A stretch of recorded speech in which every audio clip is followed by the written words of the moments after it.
Hi friends, welcome back to our channel. ఈరోజు నేను ఎంతో సింపుల్గా చేసుకుని మిక్స్డ్ వెజిటేబుల్ ఫ్రై ఎలా ప్రిపేర్ చేసుకోవాలో చూపించేస్తాను. ఎప్పుడు మిక్స్డ్ వెజిటేబుల్ కర్రీయే కాకుండా ఒకసారి ఈ విధంగా ఫ్రై కూడా ట్రై చేసి చూడండి. టేస్ట్ అయితే చాలా అంటే చాలా బాగుంటుంది.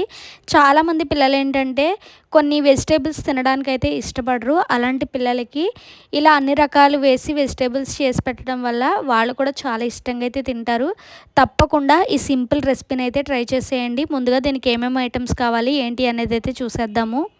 ఇక్కడ నేను ఒక కాలీఫ్లవర్, అలాగే ఒక క్యాబేజీ, ఒక 3 క్యారెట్లు, అలాగే కొన్ని బీన్స్, ఒక బంగాళదుంప, అలాగే ఒక 4 పచ్చిమిర్చి, 2 ఉల్లిపాయలు, ఒక క్యాప్సికమ్ని అయితే తీసుకున్నాను. అలాగే కొంచెం పచ్చి బఠానీని కూడా అయితే తీసుకోవాలి. ఇప్పుడు వీటిని అన్నిటినీ కూడా నేను చూపించిన విధంగా అయితే చిన్న చిన్న ముక్కల కింద అయితే కట్ చేసేసుకోవాలి.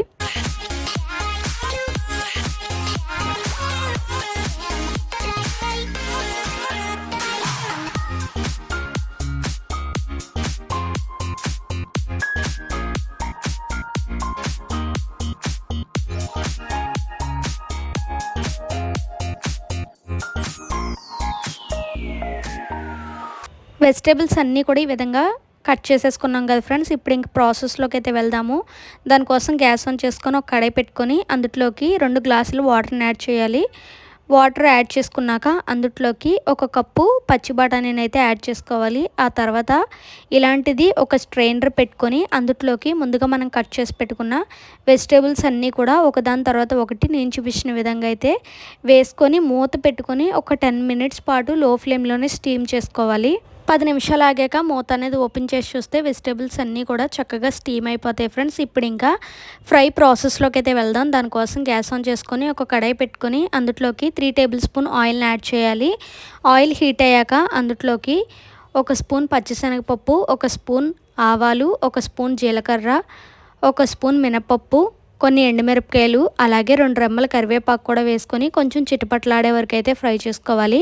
ఆ తర్వాత అందులోకి సన్నగా చాప్ చేసి పెట్టుకున్న 1 కప్పు ఆనియన్స్ కూడా వేసేసుకొని కొంచెం సాఫ్ట్ అయ్యే వరకు అయితే ఫ్రై చేసుకోవాలి. ఈ విధంగా సాఫ్ట్ అయ్యాక అందులోకి ముందుగా కట్ చేసుకున్న క్యాప్సికమ్ కూడా వేసేసుకొని కొంచెం అయితే ఫ్రై చేసేసుకోవాలి. ఈ రెండు కొంచెం అయితే ఫ్రై అయిపోయినాయి కదా ఫ్రెండ్స్. ఇప్పుడు అందులోకి ముందుగా మనం కుక్ చేసి పెట్టుకున్న పచ్చి బఠానీని కూడా అందులో వేసేసుకొని బాగా మిక్స్ చేసుకొని ఒక 2 మినిట్స్ పాటు మూత పెట్టుకొని అయితే మగ్గించుకోవాలి. ఇది మగ్గే లోపల మనం కొంచెం మసాలా అయితే ప్రిపేర్ చేసుకోవాలి. దానికోసం చిన్న అల్లం ముక్క, అలాగే మన కారానికి తగ్గట్టు కొన్ని పచ్చిమిర్చి, 1 స్పూన్ జీలకర్ర, అలాగే ఒక 10 వెల్లుల్లిపాయ రేకులు వేసుకొని కొంచెం బరకగా అయితే ఈ విధంగా మిక్సీ చేసేసుకోవాలి. మిక్సీ చేసేసుకున్న పేస్ట్ని ఇప్పుడు ఇందులో అయితే వేసేసుకొని బాగా మిక్స్ చేసేసుకొని ఒక 2 మినిట్స్ పాటు మూత పెట్టుకొని అయితే ఫ్రై చేసుకోవాలి. ఇప్పుడు ఇందులోకి చిటికెడు పసుపు, అలాగే రుచికి సరిపడినంత సాల్ట్ కూడా యాడ్ చేసుకొని ఒకసారి బాగా మిక్స్ చేసేసుకోవాలి. ఆ తర్వాత అందులోకి ముందుగా మనం స్టీమ్ చేసి పెట్టుకున్న వెజిటేబుల్స్ అన్నీ కూడా వేసేసుకొని ఒక 2 మినిట్స్ పాటు లో ఫ్లేమ్లోనే కుక్ చేసుకోవాలి.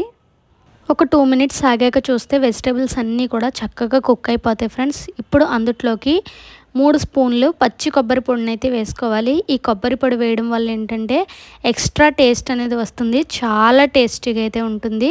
ఈ కొబ్బరి పొడి కూడా వేసేసుకున్నాక ఒక్కసారి బాగా మిక్స్ చేసుకొని ఇంకొక 2 మినిట్స్ పాటు అయితే ఫ్రై చేసుకోవాలి.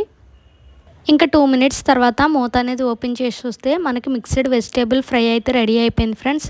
ఇంకా పైన కొత్తిమీరతో గార్నిష్ చేసేసుకొని 1 స్పూన్ నెయ్యి కూడా వేసుకొని బాగా మిక్స్ చేసుకొని బౌల్లోకి సర్వ్ చేసేసుకుంటే ఎంతో సింపుల్ అండ్ టేస్టీగా చేసుకునే మిక్స్డ్ వెజిటేబుల్ ఫ్రై అయితే రెడీ ఫ్రెండ్స్. మీకు కూడా నచ్చినట్లయితే తప్పకుండా ఈ రెసిపీని ఒకసారి ట్రై చేసి ఎలా వచ్చింది ఏంటి అనేది నాకు కామెంట్ సెక్షన్లో కామెంట్ చేసేయండి. అలాగే మన ఛానల్ని ఎవరైనా ఫస్ట్ టైం చూస్తున్నట్లయితే ప్లీజ్ సబ్స్క్రైబ్ చేసుకోండి. పక్కన ఉన్న బెల్ ఐకాన్ని క్లిక్ చేయడం మాత్రం అస్సలు మర్చిపోకండి ఫ్రెండ్స్. మళ్ళీ ఇంకొక మంచి వీడియోతో మేము ముందుకు వస్తాను. Okay, bye friends.